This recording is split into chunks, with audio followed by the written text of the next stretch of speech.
What is a good muscle building meal? I was recently asked that question by a client, and in this video, I'm going to go into the minutia to answer it. And believe it or not, the answer is in the question. Before I get into the exact constituents that compose this meal, let's talk about what you want in a good muscle building meal. First things first, you want a good source of quality protein. That's a no-brainer. You can have animal protein, you can have vegan protein, plant-based, it doesn't matter. You just want to have a good source of protein. This meal has that. You also want to have a good source of carbohydrates.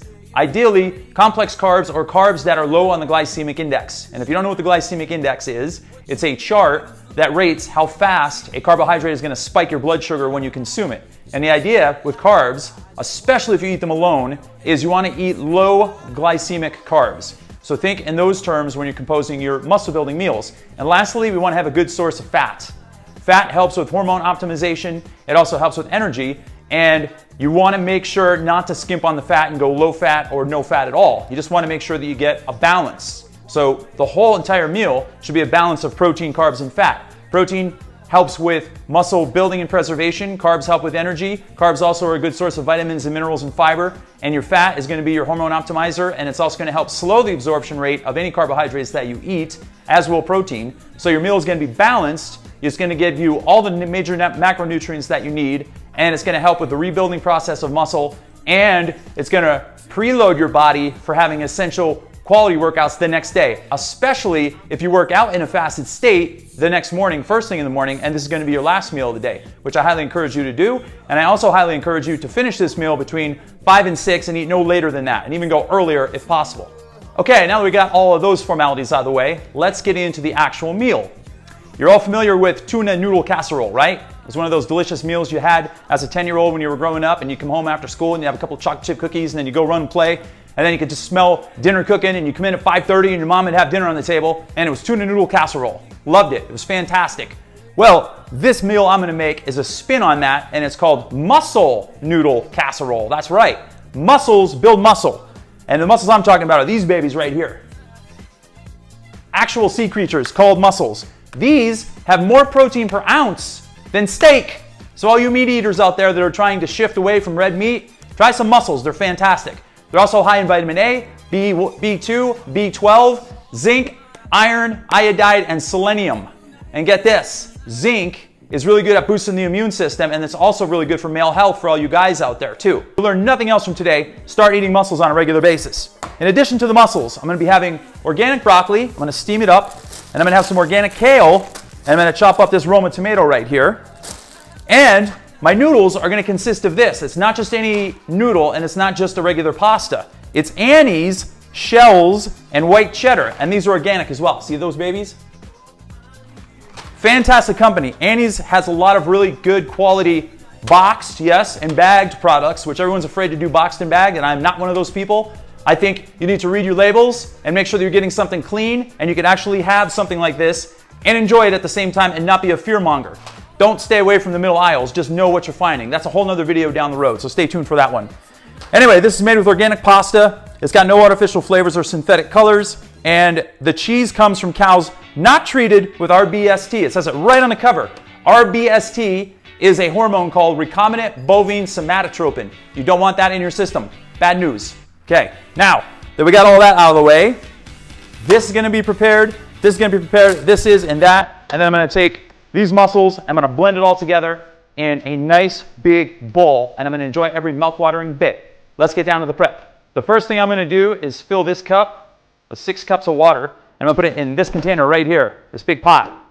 The Annie's, you have to have 6 cups of water in there. You bring it to a boil, you put your pasta in, you stir it for about 8 to 10 minutes. You take it out, you drain it, and then you put in the cheese and a little bit of butter, and you stir it in there, and then you put your pasta back in, and you blend it all together, and that's done, and it's good to go.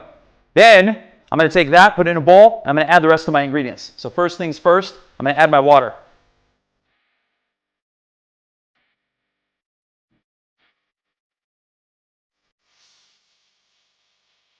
Okay, a quick word about broccoli. I like to just rip the leaves off, get them ready for the garbage disposal, get rid of all the janky stuff. Something you may not know about, the stalks are actually edible on broccoli, and we often throw them away, and I don't suggest you do it. I'm going to just for ease of use and time. But you can actually peel them with a peeler or carefully slice this off with a knife and chop up the whole entire stalk. It's very nutrient dense, and I highly suggest you give it a spin sometime if you've never done it before. And then I just rinse the broccoli too. And although this is organic, there might have been some dirty, filthy fingers on it before I picked it up at the grocery store who couldn't make up their mind. And if they had germs on their fingers, the germs are on my broccoli, and I don't want germs on my broccoli. So I highly encourage you to do the same. Then we're just going to cut them up into little pieces. We're going to throw them into our steamer right here. And this is a steaming pot. So it's got one of these, and it's got the bottom pot here. So you want to fill this with about halfway up with water.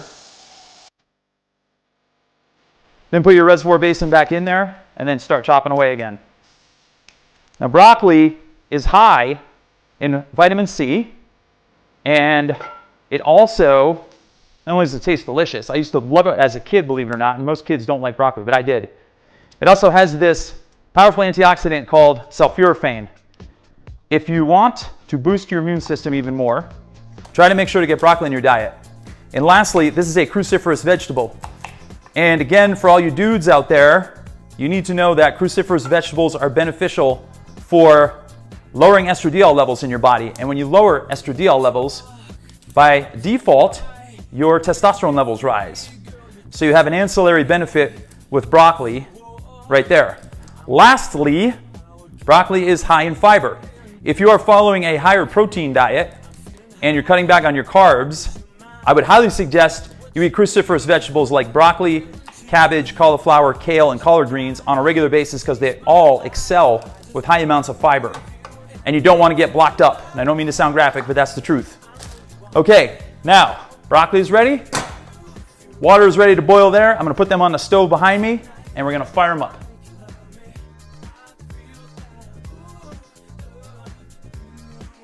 As far as my tomato goes, this is an organic Roma tomato. I don't really care what kind of tomatoes you like. You can use any tomato you want. I just encourage you again to go organic and make sure to wash it still, even though it might be organic. And I know the rule is we eat like 5 pounds of dirt a year or something like that. And I'm not sure how true it is, but if I'm gonna eat dirt, I want it to be organic dirt. And as far as these go, I just chop them up like this. I cube them, I guess you could say. So I cut them in half and just wing it. Again, no science here. Just do whatever tickles your fancy when it comes to your tomato preparation. So there we go. These are ready to go. Kale's ready to go as is. All I got to do is take these out of here. And then I have to drop this into the water once it starts boiling. My water is now boiling and it's ready to go for the Annie's mac and cheese. And remember, at 210 degrees, water is very hot. At 212 degrees, water is boiling. Think of that when it comes to all of your situations in life. When you're about to quit something, you might be on the verge of pushing the ball over the goal line and being boiling water instead of really hot water. Take that to the bank, my friend. Here we go. We're gonna open this box up and have a little looky here.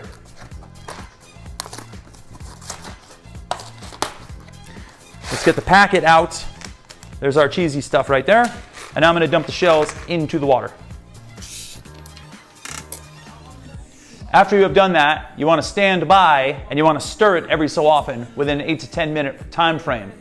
Once your pasta becomes al dente, which means nice and chewy, you're good to go. Don't overcook your pasta. Don't ever do that. It's a rookie move, amateur. Now, second thing you need to do is once you get your pasta, we're going to drain it over here in this colander. And while that's happening, we're going to dump 3 tablespoons of milk into our pot. And then we're going to add the cheese packet and we're going to swirl that around and blend it all together. Then we're going to combine them both together, and then our dish is ready to go. Here's the thing. I am using macadamia milk. You can use regular milk, you can use coconut milk, you can use almond milk. I don't really care. If you want to try to reduce the carbon footprint, oat milk actually causes the least amount of water usage when it comes to the production process. And I believe cashew milk is up high on the list too, and hemp milk. The choice is yours on what kind of milk you want to use. I'm just particularly using macadamia because my significant other Jen likes this stuff and it's in the fridge. Okay, the pasta is ready. Let's put the final touches on this dish. We're going to turn our oven off. Stove, sorry. Now we're going to use our colander. We're going to dump our macaroni in here. We're gonna shake it up a little bit, get the water out of there. Let this rest a little bit. Bring this back over to the stove. Eyeball 30 tablespoons, 1, 2, 3. Then we're gonna take our cheese packet, shake it up, rip it open, or cut it open with a scissors if need be, for ease of use. Then we're gonna dump it in. We're gonna get our trusty wooden spoon and we're gonna stir this up really nice. And if you want, as an accessory, if you want it more rich, you can put 2 or 3 tablespoons of butter in here as well, or a butter alternative, such as a vegan butter, plant-based butter. So you want to just stir this around until it makes an even consistency. I'm going to turn my spoon upside down. Ooh, it smells good. This is white cheddar, by the way. They also have a couple different flavors of Annie's mac and cheese. I had another one. I got 2 boxes when I was at Whole Foods the other day because they were on sale. And I don't remember what the other one was. Aged cheddar and it was yellow. Maybe it was just plain old cheddar. Okay, this is about good. Now I'm gonna get my pasta. Shake it one last time, try to get some of that liquid out of there. Don't want it to be too watery. And then we're gonna come back over, fold it in, put this over here, and we're gonna mix it all together. Ooh, this is looking wonderful. Okay, can you see that? Maybe you can, maybe you can't. Here, I'll give you a scoop. See? This looks and smells absolutely delicious. All right, I'm gonna set this aside and I'm gonna add my kale next. I'm gonna put a good, generous handful in here. And remember, kale in and of itself is a very high nutrient vegetable as well. High in vitamin A, vitamin C, fiber, beta carotene. It's got all those, no pun intended, nuts and bolts of nutrition that you want. Then I'm going to add some broccoli. This came out beautifully.